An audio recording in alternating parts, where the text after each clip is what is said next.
Hey guys, Aaron Cybertron Zhang here, and today I'm starting a new series on my channel where I talk about one team I've used in the VGC 2015 season and tell you everything you need to know about that team.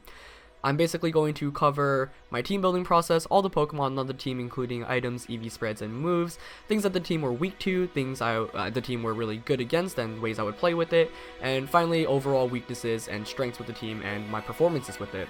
My hope is that through this series you can really learn how I build teams a bit better while also learning a couple of my EV spreads, movesets, Pokemon, etc. I think that's a good way for the metagame to develop is by revealing some of these things since I really have no need to keep them secret. So I hope you guys enjoy this series, and we'll be kicking it off today with the Mega Salamence team I've used for the last week or so. If you've watched Road to Ranked at all, you'll know that I brought it to 2 local Premier Challenges last weekend, and I did pretty well with it, so without further ado, let's get right into it. So I knew going into last weekend that I had 2 Premier Challenges, as I mentioned, which are local level events where you can win championship points in terms of qualifying for Worlds. Now, New York and New Jersey Premier Challenges are super competitive, and before last weekend I actually had only been able to attend 2 because my weekends are really busy, especially Sundays where I can almost never miss my community service program that I lead, so it is pretty difficult to find time to attend these tournaments. And at one point I was ranked 1st in the country and the world in championship points, but I fell down all the way to 5th after a couple of months of not attending tournaments, so I knew last weekend was a huge opportunity to capitalize and try to regain the lead that I lost. So I was 5th in terms of championship points in the country going into it, and I really wanted to do well. I also knew that I wanted to use a Mega Salamence team after seeing my good friend Angel Miranda win a Premier Challenge in Pennsylvania with it. I'll link his team in the description below, but his team was revolved around Salamence and Clefable, which was really powerful. So that basically gave me the inspiration to use Physical Dragon Dance Mega Ments. I also really wanted to try out offensive support Gengar and TERRAKION, which were things I had been thinking about for a very long time. So for the actual team building process, I basically started with the Mega Ments, Gengar, and TERRAKION.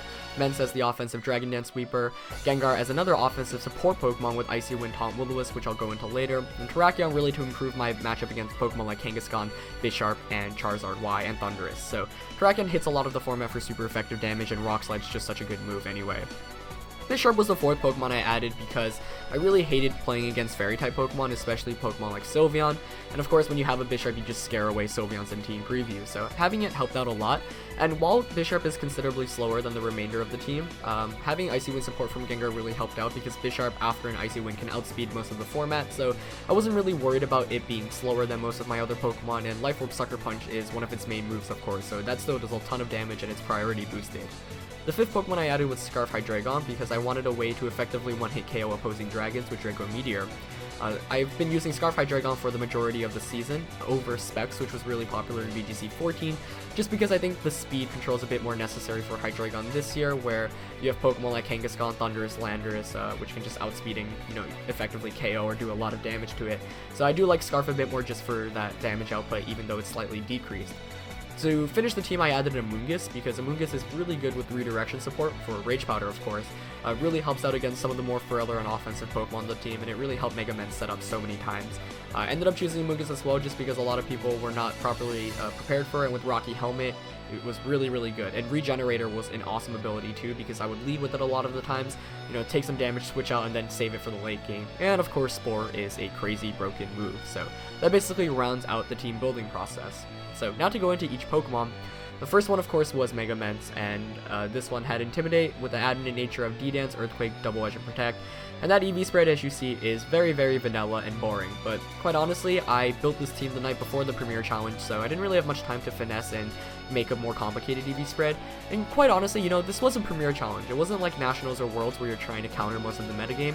It's an event where you'll want to go into because you're facing opponents of all kinds of skill level, including Worlds caliber players and beginning players. So, for smaller events like this, I feel more comfortable going with more basic spreads just because you don't know what exactly you're going to run into. There's no need to really try to counter the meta when the meta isn't even really that developed. So, of course, I could have taken out EVs from attack and speed because I have Dragon Dance, which already boosts those stats. But at the same time, like I said, I didn't really have much time to come up with a spread. And I was actually EVing the Ments on the way to the tournament that day. So, I didn't really mind, going with a fully offensive spread. But you should definitely do some damage calcs and play around with your own Mega Ments should you choose to run it. Moveset is pretty self-explanatory, but having Earthquake really helped over Roost, which a lot of people also like running. I like Earthquake more because it helps against steel types like Heatran, which is a really big one, because otherwise Double Edge is kind of walled by it. So it gives you more type coverage, and there's almost no Pokemon in the format that can take both a Double Edge and a Earthquake. The next Pokemon was Gengar. This one had a Focus Sash with Timid Nature of Sludge Bomb, Taunt, Icy Wind, and Will-O-Wisp. Also a very standard EV spread, but Gengar is one of those Pokemon that really needs max speed because you want to at least speed tie with opposing 110s. Max Special Attack here really helped out because Sludge Bomb with Max Special Attacks actually does so much damage, especially against Pokemon like Sylveon. And a lot of the times I'd be able to combo Gengar with Terrakion and just double target it with a Sludge Bomb Rock Slide to effectively one-hit KO it, which a lot of people certainly weren't prepared to deal with, so that definitely helped out a lot. As for the moveset, you see that I don't have Protector's Shadow Ball, and the reasoning behind this is because I really needed all the other moves. Icy Wind for speed control, Will-O-Wisp to burn opposing physical type attackers, Taunt to shut down Pokemon like Amoonguss, Redirection, and Trick Room, and Sludge Bomb really because I needed to hit fairy types a bit harder. Of course, when you don't run Shadow Ball and Protect, you know, Pokemon like Aegislash give you a bit more trouble. Not having Protect actually made it a lot more difficult to deal with Kangaskhan's because they could Scrappy Fake Out, but honestly I didn't really mind it because this moveset covered so many of my bases and it helped out against so many Pokemon and lead options, so definitely one of my favorite go-to Pokemon. And Sash of course ensured it to stick around for a turn longer, ensuring that it got at least 2 attacks off. Next one was Terrakion with Lumberry. One of my favorite Pokemon in the VGC 2011 season. I used Choice Scarf that year, but I do think non-Scarf variants are slightly better now that the format is a bit more bulky. Close Combat, Rock Slide, Protector all pretty self-explanatory, and Double Kick, as I've mentioned in previous videos, was really there to effectively one-hit KO Bisharp and Smeargle, which of course often carry Focus Sash. Double Kick is an idea I got from Angel Miranda and Simon Yip, so thank you to them for that idea. And while I didn't actually use Double Kick throughout the course of the weekend, it helped out a lot just knowing that should the endgame be Terrakion against Bisharp, I would win 100% of the time. EV spread is also self-explanatory, but Terrakion's one of those Pokemon that really doesn't need a more complicated EV spread because it's really there to KO Pokemon, not really to survive attacks, so I felt fine going with this one as well. Bisharp is also very cookie cutter. If you see my Bisharp analysis, you'll know, I've been running this kind of Bisharp for a very long time. I had Life Orb over Sash because I liked the increased damage output, and of course I had Sash on Gengar, and Sash was definitely more important on Gengar, so Life Orb was the second best go-to option for Bisharp here. Max attack and speed, 4 special defense EVs with Sucker Punch, Knock Off, Iron Head, and Protect. Not much more that needs to be said, but it really helps against Pokemon like Cresselia, against Aegislash, against Sylveon, etc. And Bisharp is one of my favorite Pokemon in the format just because of the high damage output, but you really need to be careful if you are playing with it because it is really frail. It can get 1-hit KO'd or 2-hit KO'd by most attacks, so definitely be careful. And because of that, I had Hydreigon, which with the Choice Scarf, and this one was the only one that wasn't a really basic EV spread. It had 44 HP, 36 defense, max special attack, and 176 speed. This allowed me to survive Dragon Claws from non-boosted Jolly Garchomps, if it ever came down to that. Of course, Scarf and that speed allows me to outspeed Pokemon like Mega Manectric and anything slower, so really most of the format that wasn't Scarf, I'd be able to outspeed. Max special attack obviously for increased damage output with the modest nature, just because you don't really need Timid. Draco, Fire Blast, Earth Power, and Dark Pulse. So a lot of people have been asking, why don't you have Flash Cannon on your Hydreigon? And it's because I already have multiple ways to deal with fairy types like Sludge Bomb on Gengar and Iron Head on Bisharp and Double Edge from the Salamence. So I wanted Earth Power. That was the last move I ended up deciding on because Heatran was a very annoying Pokemon to deal with, and it's a nice move for a 100% accurate way to hit Pokemon in the end of the game, especially when a lot of the Pokemon can resist other Dark Pulse, which is the other 100% accurate move I had. Draco for maximum damage output, and Fire Blast to really hit those steel types like Mawile, which give me trouble otherwise. And finally, the last Pokemon on the team was Amoonguss with Rocky Helmet, Regenerator with Bold Nature, Spore, Rage Powder, Giga Drain, Protect. I was actually considering running Sludge Bomb over one of the attacks, but I figured I'd rather have Giga Drain in terms of offense to beat water types, and I already had Sludge Bomb on Gengar, so it wasn't really necessary. As for the EV spread, yes, it is very simple, but here's my logic behind it. Most of the special type Pokemon in the format already don't do very much damage to Amoonguss. For example, Sylveon, Thundurus, Rotom Wash, Zapdos, just to name a couple. Those are really annoying to deal with, but against Amoonguss is actually a really good matchup against those, so I wasn't really too worried about it. And against fire type Pokemon like Rotom Heat, I'm not going to be keeping an Amoonguss in against it anyway, so that was my logic behind it. And the metagame is so physically oriented right now, especially with Kangaskhan, Landorus, T, Bisharp, etc., that I felt more comfortable going with this kind of EV spread just because it ensured that I would survive basically any physical type attack. And with Rocky Helmet, it made those physical type attacks even my opponent would basically be doing a lot of damage to themselves when they attack my Amoonguss with, physical type attacks. So even though, yes, it is a simple spread, I really liked it. There wasn't any time where I really needed more special defense EVs. And against special type attack Pokemon, let's say, opposing dragons like HYDREIGON, I would just use my own HYDREIGON, which is Scarf, to really cover those attackers. So the team was kind of built in a way to beat a lot of the more common special type attackers, so Amoonguss really didn't miss any of the special defense EVs. So playing with the team, I would lead with Gengar over 90% of the time, and when I didn't, it was basically HYDREIGON over Gengar. The partner was really dependent on what my opponent had though, but that was it was either Gengar or HYDREIGON that would always come out, because those Pokemon give so many options against the format, and it's very difficult to beat, especially with the proper support. A lot of the times I would have Amoonguss and Salamence in the back for potential late game setups. There were games where I would bring in Amoonguss and Salamence when my opponent didn't have any good ways to deal with it, and then staring down an Amoonguss and Salamence when you have two Pokemon that can't pick up KOs on either is really scary, because all Amoonguss needs to do is Rage Powder, all Salamence needs to do is Dragon Dance, and that could easily just win you games. So that was a game, setup that I had in the back of my mind a lot of the times. My strategy really was to take advantage of these quick and powerful attacks. As you've noticed, my team is really fast, so it really relied on outspeeding the opponent and just KOing them before they could really do anything. Icy Wind also made it really difficult for my opponent to get the speed advantage, because I'm fast enough, but Icy Wind ensured me to outspeed even anything else.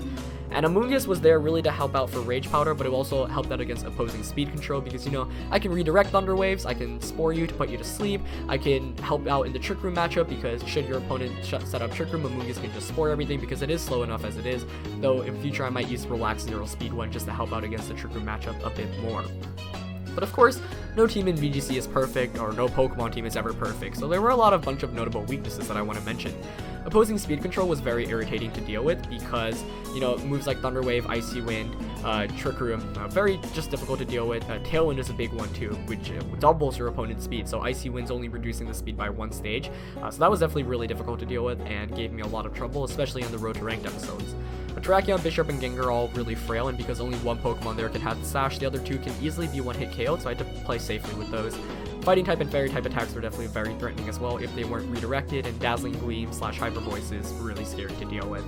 A lot of the times I would lose my Pokemon too quickly because they were too frail. As a result, I'd be playing down 3-4 or 2-4, which is really scary, but it was all about maintaining positioning. Losing Mega Salamence, too quickly was also really scary, because I had Double Edge on Salamence, so with that plus the recoil damage, plus any damage my opponent was doing, plus the fact I didn't have any bulk on it, made it very easy to KO, so, conserving it and saving it properly for the main threats was important as well. And of course, not having Protect on Gengar and HYDREIGON made things pretty difficult, because with HYDREIGON, if you are to Draco Meteor the first turn, you don't have a way to protect her the second turn, so you're either forced to stay in Draco or switch out, which your opponent can take advantage of, and Gengar not having Protect allowed Kangaskhan with Scrappy to fake out to break my Sash, which was kind of annoying, but otherwise, yeah, those were just a couple of notable weaknesses the team had to deal with. So in conclusion, I really liked the team. Overall, I finished 5-0 in Swifts at Cedar Grove and lost in the first round of Top Cut to Angel Miranda, whose team is listed below. The Gengar TERRAKION mirror match was really scary, and he had Mega Mence as well. It was a really back and forth set, hacksy all around, but I thought Angel played really well, and I just think I didn't optimize my chances, because I risked the Gengar speed tie both games 2 and 3, and I lost the speed tie both times. Had I hit it, I would have ended up winning, and there was some other hacks that went into it, but I think Angel played the better sets, so that's why I really disliked the Gengar TERRAKION matchup, and he had Gastrodon, which gave my team a lot of trouble, so I finished 5th there and earned 20 championship points.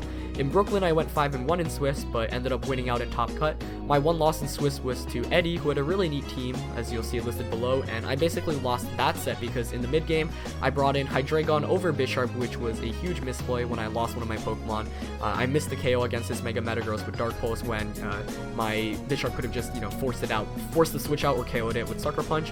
So that was a really big mistake that I realized after rewatching the game. But I did end up winning out in Top Cut, so I ended up placing first, winning 40 championship points there, so my total championship point count now is 320, so 3rd in North America and the world, which is pretty neat.